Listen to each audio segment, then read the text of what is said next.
கிறிஸ்துவுக்குள் பிரியமானவர்களே, உங்களை இந்த நாளில் சந்திப்பதிலே நான் மிக்க மகிழ்ச்சி அடைகிறேன். ஆண்டவராய் இயேசு கிறிஸ்துவுக்குள் நீங்கள் யாவரும் சந்தோஷமாய் சமாதானமாய் இருப்பீர்கள் என்று விசுவாசிக்கிறேன். இந்த நாளில் தேவன் நமக்கு தந்திருக்கிற நல்ல வசனத்துக்கு நேராக நாம் கடந்து செல்லலாம். மத்தேயு 5வது அதிகாரம் 14வது வசனம். நீங்கள் உலகத்துக்கு வெளிச்சமாய் இருக்கிறீர்கள். ஆமேன். கர்த்தர் இந்த நாளிலே உங்களை ஒரு ஒளியாக மாற்றுகிறார், பிரகாசமாய் மாற்றுகிறார். ஒருவேளை நீங்கள் நினைக்கலாம், எல்லாருக்கும் மறைந்து, யாருக்கும் தெரியாமல், யாரும் யாரென்று புரியாமல் நான் வாழ்ந்து போனால் போதும், யாருக்கும் எந்த தொல்லையும் இல்லாமல் வாழ்ந்து போனால் போதும், மறைந்து வாழ்ந்தால் போதும் என்று அநேகர் சிந்திக்கிறது உண்டு. ஆனால் கர்த்தர் சொல்கிறார், நீ உலகத்துக்கு வெளிச்சமாய் இருக்கிற. ஆமேன். ஆண்டவர் உங்களை ஒரு கலங்கரை விளக்கமாய் மாற்ற வேண்டும் என்று நினைக்கிறார். அது பழைய வாழ்க்கை, பாவம் என்ற இருள், சாபம் என்ற இருள், அறியாமை என்ற இருள் என்ற ஒரு நிலைமையில வாழ்ந்த அந்த பழைய வாழ்க்கை, அந்த வாழ்க்கையை ஆண்டவர் மாற்றி உங்களுடைய வாழ்க்கைக்குள்ள வெளிச்சம், அதாவது ரட்சிப்பு, மனம் திரும்புதல், பாவத்தை விட்டு வெளியேறி ஆண்டவரோடு சேரும்போது உங்களுடைய வாழ்க்கை வெளிச்சமாய் மாறிற்று. இந்த நாள் உங்களுடைய வெளிச்சத்தின் நாள். இந்த நாள் நீங்கள் ஒளி கொடுக்க வேண்டிய நாள். மறைந்திருக்க வேண்டியது அல்ல உங்களுடைய வேலை, ஒளிந்து போக வேண்டியதல்ல உங்களுடைய வேலை, இறங்கி போக வேண்டியதல்ல உங்களுடைய வேலை. நீங்கள் மலையின் மேல் வைக்கப்பட்ட பட்டணம், நீங்கள் கொளுத்தி வைக்கப்பட்ட விளக்கு, நீங்கள் கலங்கரை விளக்கமா இருக்கிறீங்க. ஆமேன். உங்களுக்குள்ள இருக்கிற வெளிச்சம் மற்ற ஜனங்களுக்கு வழியை காண்பிக்க வேண்டும். உங்களுக்குள்ள இருக்கிற வெளிச்சம் மற்ற ஜனங்களுக்கு வாழ்வை காண்பிக்க வேண்டும்.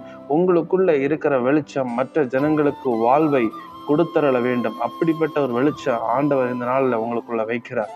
ஆமீன். நீங்களே உங்களை குறித்து, நான் இருளடைந்தவன், நான் குறைவானவன், என்னால் எதையும் செய்ய இயலாது, என்னால் எந்த பலனும் இல்லை என்று நீங்களே உங்களை குறைவாய் நினைத்து கொண்டிருக்க வேண்டியதல்ல. வசனம் சொல்லுது, நீங்கள் உலகத்துக்கு வெளிச்சமா இருக்கிறீங்க. ஆமேன். வீட்டுக்கு மாத்திரமல்ல, தேசத்துக்கு மாத்திரமல்ல, கிராமத்துக்கு மாத்திரமல்ல, உலகத்துக்கு கர்த்தர் உங்களை வெளிச்சமாக வைத்திருக்கிறார். என்ன வெளிச்சம்? ஆவிக்குரிய வெளிச்சம், உலகத்துக்குரிய வெளிச்சம். மற்ற ஜனங்கள் வழி தெரியாமல், பாதை தெரியாமல், எப்படி ஆண்டவரிடத்திலே வர வேண்டும், எப்படி சமாதானத்தை பெற்றுக்கொள்ள வேண்டும், எப்படி தேவனுடைய கிருபையை பெற்றுக்கொள்ள வேண்டும், எப்படி இந்த பாவத்திலிருந்து வெளியே வர வேண்டும், எப்படி நல்வாழ்வை வாழ வேண்டும் என்று தேடிக்கொண்டிருக்கிற தேவ பிள்ளைகளுக்கு நீங்கள் வழியாய் இருக்க போகிறீர்கள். நீங்கள் ஒளியாக இருக்க போகிறீர்கள். வழியும் சத்தியமும் ஜீவனும் என்று சொன்ன அந்த தேவனுடைய பிரகாசத்தை பெற்றுக்கொண்ட நீங்கள் மற்ற ஜனங்களுக்கு வெளிச்சமாக, மற்ற ஜனங்களுக்கு வழியாக மாறப்போகிறீர்கள். ஆமீன். இதுவரை ஒருவேளை சாதாரணமானவனாக, ஒருவேளை இதுவரை சாதாரணமாக நீங்கள் நினைத்து கொண்டிருக்கலாம். இல்லை, கர்த்தர் உங்களை வெளிச்சத்தின் பிள்ளைகளாக வேர் பிரித்தெடுத்திருக்கிறார். நீங்கள் வெளிச்சத்தின் பிள்ளைகள். நீங்கள் மற்ற ஜனங்களுக்கு ஒளி கொடுக்கிற பிள்ளைகள்.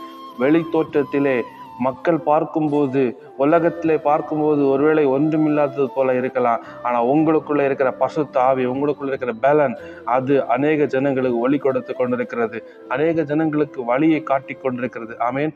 பலனடைங்கள், சந்தோஷமாயிருங்க. நீங்கள் சாதாரணமானவர்கள் அல்ல.